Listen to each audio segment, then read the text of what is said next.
لو مريت بتجربة جواز وفاشلة ومعاك أولاد، الفيديو ده ليك. السلام عليكم ورحمة الله وبركاته. أنا أحمد أبو بكر راشد، المأذون الشرعي وخبرة 15 سنة في حل المشكلات الزوجية. الطلاق بينهي علاقة زوجية، بس مش بينهي مسؤولية أب وأم.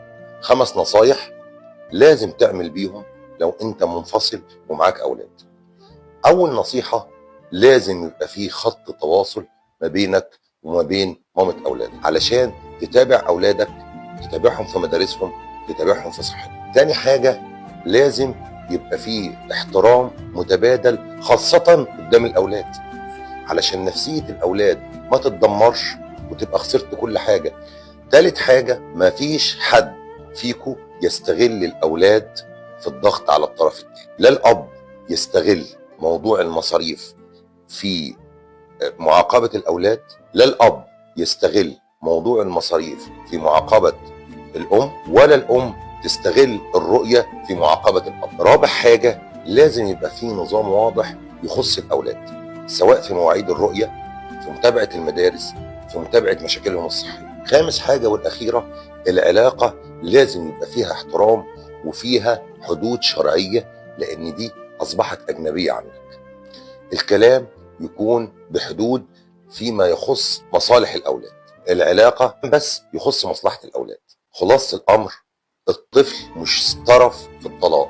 أي نعم انتهت علاقتك ما بينك وما بين مامته، بس ما انتهتش مسؤولية الأب ومسؤولية الأم. اللي اختلفوا هم الزوجين مش الأب والأم.